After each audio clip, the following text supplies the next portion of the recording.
Peut-être un pas de plus, M. Lisée. C'est gentil. Ah, beaucoup de cheveux, cette tête-là. Alors d'abord, nous avons tous été frappés par l'horreur. Nous avons tous été sensibles et touchés par la peine qui s'est abattue sur les gens de Québec, en particulier la communauté musulmane. Des Québécois, des pères de famille ont été fauchés lâchement, tirés dans le dos, qui a fait en sorte qu'un grand nombre d'enfants, de proches, d'épouses sont aujourd'hui dans le deuil. Ce sont des Québécois qui ont été tués pour la simple raison qu'ils exerçaient un droit fondamental, celui de se réunir dans un lieu de culte et de prier leur Dieu. Et donc, on est tous touchés dans nos libertés aujourd'hui au Québec, parce que nous sommes tous les porteurs de cette liberté de croire ou de ne pas croire, d'assister à du culte ou de ne pas le faire. Et c'est donc ce droit qui a été l'objet d'une attaque brutale. Dans une des villes les plus paisibles au monde, dans un lieu, dans une nation qui est extrêmement paisible. Cet acte terroriste, on ne sait pas à l'heure qu'il est, s'il est pro-religieux ou anti-religieux. Et en un sens, ça nous permet de voir, parce qu'on ne le sait pas, l'horreur de l'acte terroriste, quel qu'il soit. C'est la violence en soi qui est si révoltante dans cet acte. Au nom du Parti québécois, au nom des citoyens de Rosemont, je tiens à inviter tous les Québécois à démontrer leur solidarité envers nos citoyens québécois de confession musulmane dans les heures et les jours qui viennent.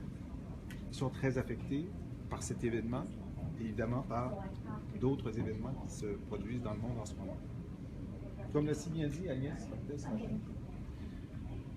une des grandes qualités de la vie au Québec et à Québec, c'est notre refus partout et toujours de la violence. Les gens de mon pays, tous les gens de mon pays, sont des gens de parole et pas de violence. Et c'est ce qu'il faut affirmer, tous unis, haut et fort, dans les heures et les jours qui viennent. Des leaders de la communauté, tantôt, disaient qu'il avait senti le vent tourner à partir du moment du débat, la reprise du débat sur l'identitaire, puis ces questions-là. Est-ce que quel message ça vous envoie en termes de politiciens qui avaient défendu, membres d'un gouvernement qui a défendu ces thèses-là? Encore une fois, on ne connaît pas le mobile. Est-ce que c'est un mobile pro-religieux ou anti-religieux? On n'en a pas la moindre idée. Et quel qu'il soit... se disent moins à l'aise depuis que c'est parti.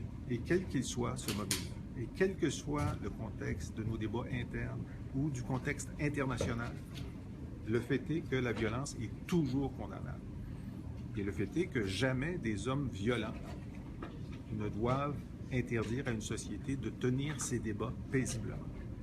Nous, au Québec, on est des experts des débats difficiles, y compris sur notre identité, sur la décision de rester ou de quitter le Canada, et on le fait sans tirer de balle. Ça doit être le cas pour tous nos débats. Est-ce qu'à Québec, au Québec, il y a une forme d'intolérance qui monte, comme le disait tout à l'heure le représentant de la Québec? Encore une fois, on ne connaît pas ce mobile. Ça peut être, est-ce que c'est un acte terroriste intra-religieux ou anti-religieux? Ça ne fait pas de différence. Le contexte international a évidemment soulevé des inquiétudes sur les questions religieuses. Le Québec, comme des tas d'autres sociétés, ont ce débat du juste point d'équilibre entre la laïcité et le fait religieux, et il est normal qu'on ait ce débat. Ce qu'il faut absolument distinguer, et c'est ce qu'on fait constamment, c'est entre les citoyens musulmans ou arabes en général, qui sont des citoyens intégrés, importants dans notre société, et une frange islamiste radicale violente. Et il faut faire cette distinction, toujours la faire. Ne pas nous interdire un débat normal sur le point d'équilibre entre le laïc et le fait religieux, et toujours dire que nos meilleurs alliés dans la lutte contre l'islam radical, ce sont les musulmans québécois qui pratiquent, comme les chrétiens et les juifs, une religion apaisée et qui sont les premières victimes de l'islam radical. Mais est-ce qu'il faudra pas avoir une certaine sensibilité dorénavant quand ces questions-là vont être abordées? Est-ce qu'il est-ce que l'événement d'hier ne va pas amener une nouvelle sensibilité dans la façon de débattre de ces questions-là? Écoutez, nous, quand on a fait notre proposition la dernière fois, on a dit l'essentiel, c'est qu'il y ait deux côtés à notre action sur l'identité. Et le premier côté, c'est, comme le dit le représentant de la communauté ici, l'emploi. Ça prend des emplois.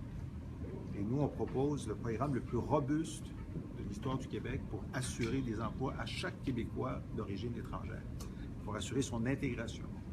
On propose de faire une lutte féroce contre la discrimination et le racisme à l'embauche et dans l'emploi et dans le logement.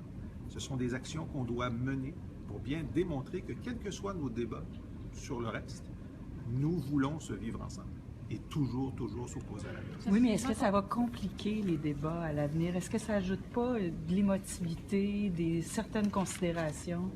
Chaque attentat, qu'il soit à Paris ou à Berlin ou à Bruxelles ou à Saint-Jean-sur-Richelieu ou ce qu'on a vécu hier, complique les choses.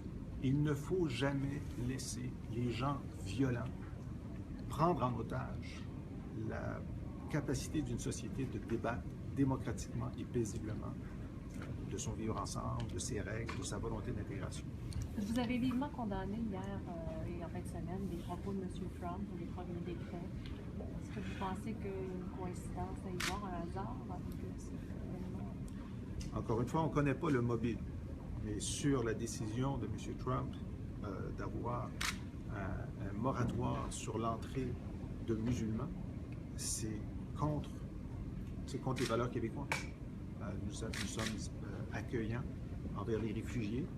Et je suis tout à fait d'accord que s'il y a des réfugiés syriens, déjà les Américains en prenaient très peu en proportion de leur population. Et s'il y en a qui sont bloqués à la frontière, on est prêt à les accueillir, c'est certain. L'idée d'interdire à des sociétés entières ou à une religion entière l'accès sur le territoire québécois, ça ne nous viendrait jamais à l'esprit. Alors oui, je pense que les gens qui ont ces valeurs de tolérance et d'ouverture doivent dire aujourd'hui ce que fait le président Trump n'est pas Est-ce que ça n'encourage pas l'islamophobie? Écoutez, c'est sûr qu'il y a des gens qui vont être d'accord avec lui et des gens qui vont être contre lui.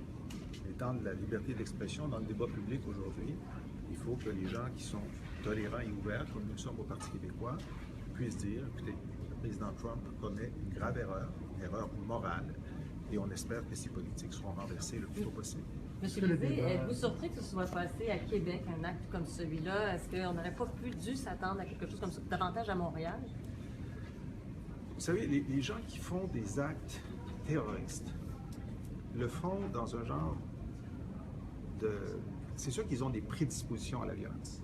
Et des gens qui ont des prédispositions à la violence est déclenchée par quelque chose. Il y en a aux États-Unis, ils ont vu un film violent, ils ont écouté un jeu vidéo, ils ont écouté un discours d'Hitler, ils sont passés à la violence. Donc, des gens prédisposés à la violence, il y en a partout dans le monde. Et il y en a à Québec, il y en a à Sherbrooke, il y en a à Montréal. Donc, il y a eu un à Saint-Jean-sur-Richelieu. À Saint-Jean-sur-Richelieu. San Bernardino, je veux dire, c'est quelque chose, on est un peu impuissant face à cela.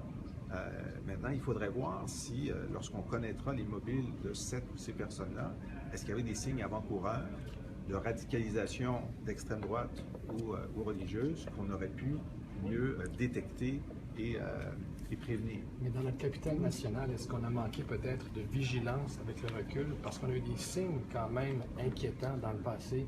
Bon, la tête de porte très médiatisée pour la Mosquée de Québec, mais aussi quand les Syriens étaient accueillis ici, une banderole déroulée au-dessus d'Henri IV, non aux immigrants. Il y a eu certains signes d'un discours qui peut-être prenait un petit peu du galon à Québec. Il est important que dans le discours public, les gens qui sont tolérants, accueillants, qui sont l'immense majorité des Québécois qui voulaient accueillir les Syriens, qui sont tolérants envers la liberté de culte, sont intolérants envers le radicalisme, ils sont tolérants envers la liberté de culte, prennent leur place dans le débat et marginalisent ceux qui ont ces opinions qui sont détestables. Madame Maltais, sur le même sujet, sur Québec, pourquoi Québec? Est-ce qu'il y a eu des événements pour nous mettre la puce à l'oreille? Écoutez, pourquoi Québec? Puis je le disais tout à l'heure, pourquoi Saint-Jean-sur-Richelieu? Il y a des individus qui peuvent être radicalisables parce qu'ils sont fragiles. Alors, dans notre monde des médias sociaux et dans notre monde de communication, ils peuvent être n'importe où. C'est pas... voilà. Alors, je dirais simplement en Ceci dit, terminant. une Oui. chose, sur la banderole, il y a eu aussi tout de suite après une autre immense C'est banderole vrai. qui disait « Bienvenue aux Syriens ». Et de cette banderole-là, j'étais très fière. Donc, le contre-discours doit sortir immédiatement. Le message, c'est peut-être d'être encore plus rapide, plus prompt dans le contre-discours. Est-ce que le ton du En anglais, débat après? autour le hijab, le chador, est-ce que ça a contribué à un climat au Québec un peu anti-musulman? Et on est dans un siècle où les questions entourant l'islam radical est présent. Donc, c'est quelque chose qui existe dans toutes les sociétés. Il est important de faire cette distinction. Et d'ailleurs, pour la faire, moi, j'inviterais les Québécois qui sont en contact avec d'autres Québécois de confession musulmane et qui les voient aujourd'hui, demain, d'aller leur serrer la main et de leur dire bonjour, et de leur dire mes condoléances. Et on est avec vous, et on est ensemble. Je pense que ce serait des beaux gestes à faire ces jours-ci. Je vous remercie. Merci.